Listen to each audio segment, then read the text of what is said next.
My dear learners, स्वागत है आपका अपने YouTube channel Arya study care पर। और आज जो हम लोग टॉपिक लेकर के आए हैं उस टॉपिक का नाम है कुछ संक्रामक रोग, उनके लक्षण, कारण एवं रोकथाम या बचाव,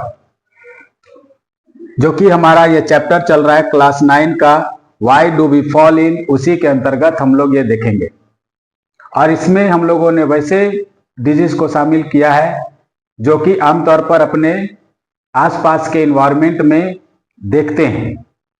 पहला जो टॉपिक है वह है मलेरिया।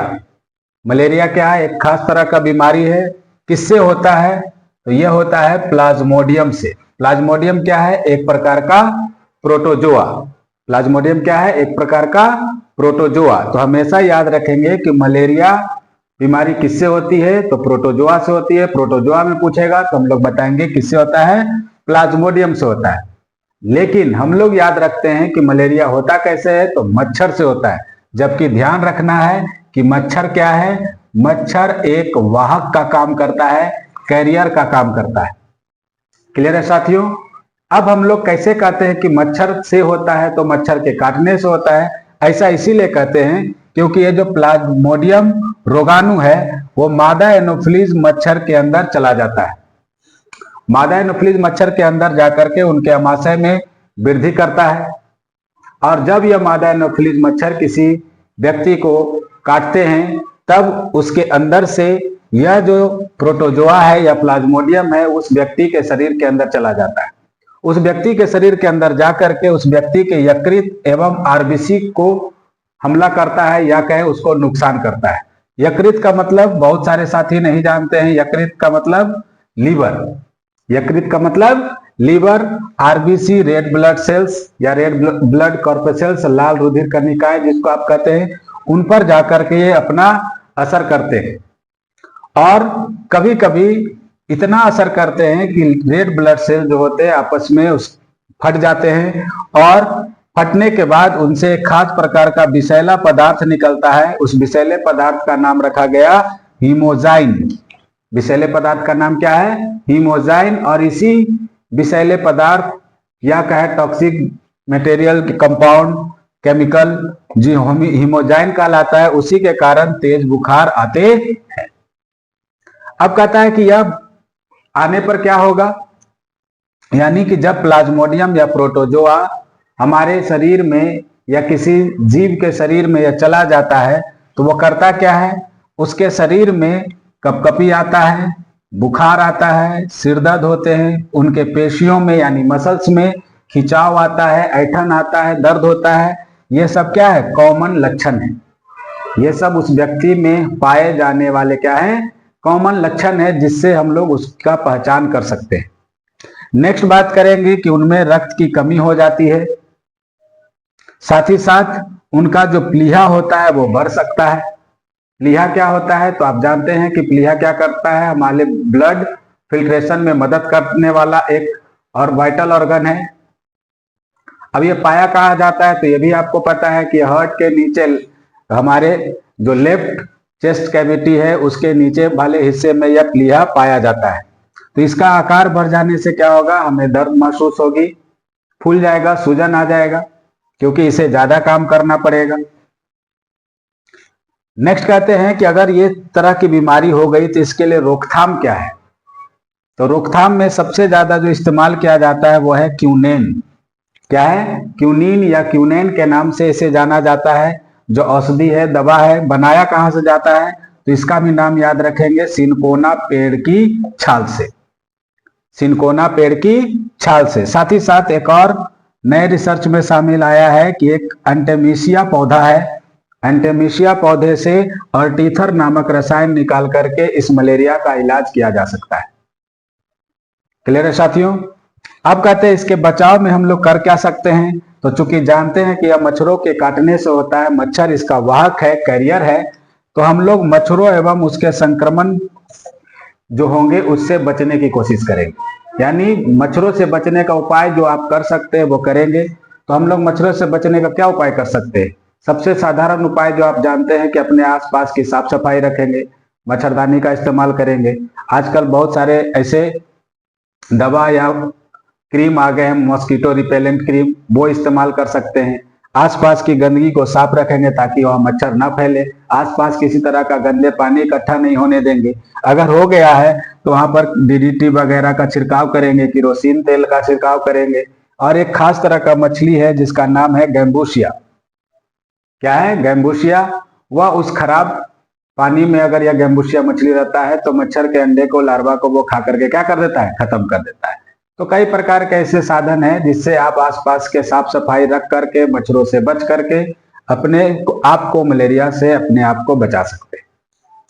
अब इस वीडियो में आप ध्यान रखिएगा कि हम लोग सिर्फ उसके कॉमन लक्षण, कारण, रोकथाम के बारे में बात कर रहे हैं। अब ऐसा नहीं कि आप कहेंगे कि सर इसका दवा क्या होगा। तो दवा वगैरह अलग अलग मार्केट में अलग अलग नामों से आता है। वो काम डॉक्टर का है, दवा दुकानदार का है, केमिस्ट का है। वो काम वो करेंगे। हम लोग जानकारी बढ़ाने का काम करते हैं। तो जानकारी के लिए इतनी सारी जानकारी सफिशियंट होती है ताकि आप इससे अपने आप को बचा सके। क्लियर है? नेक्स्ट बात करेंगे हमारा जो दूसरा डिजीज है या रोग है जिसका नाम है डायरिया। दूसरा डिजीज का नाम क्या रखे हैं? डायरिया। डायरिया को हम लोग दस्त के नाम से भी जानते हैं। किस नाम से जानते हैं? दस्त के नाम से। कॉमन बोलचाल की भाषा में आप इसे पतला पैखाना के नाम से भी जानते हैं।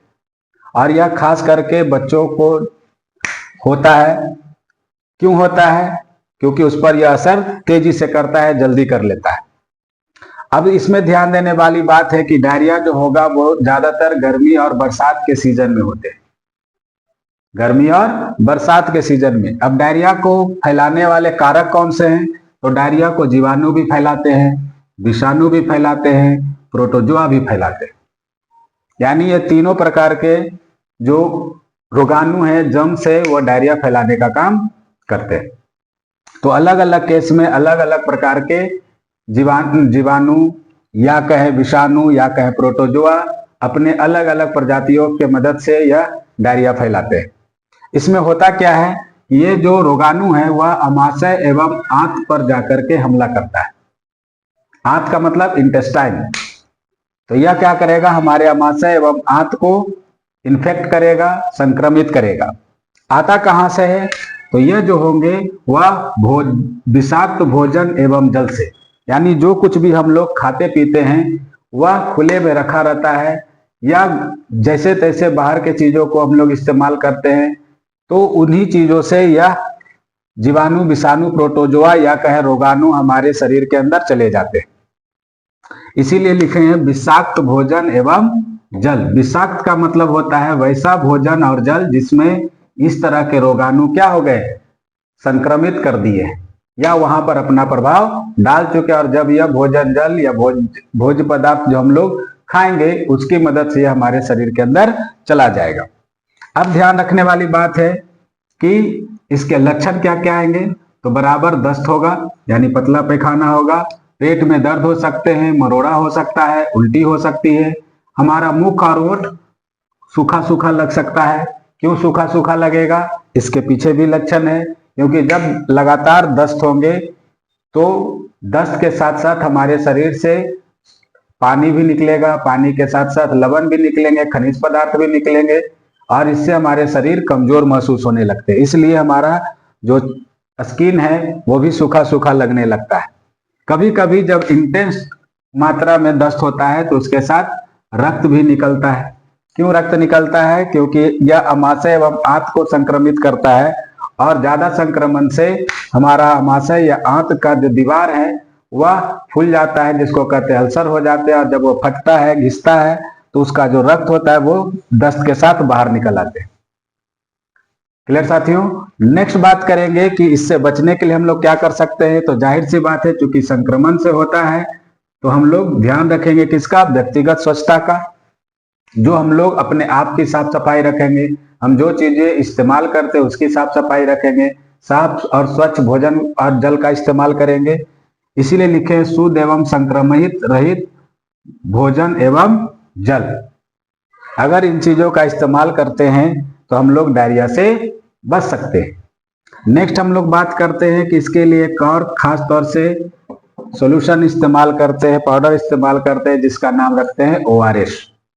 क्यों दिया जाता है? ताकि यह हमारे शरीर के अंदर होने वाले जो पानी की मात्रा कम हो जाती है, लवण की मात्रा कम हो जाती है, उसको यह मेंटेन करता है।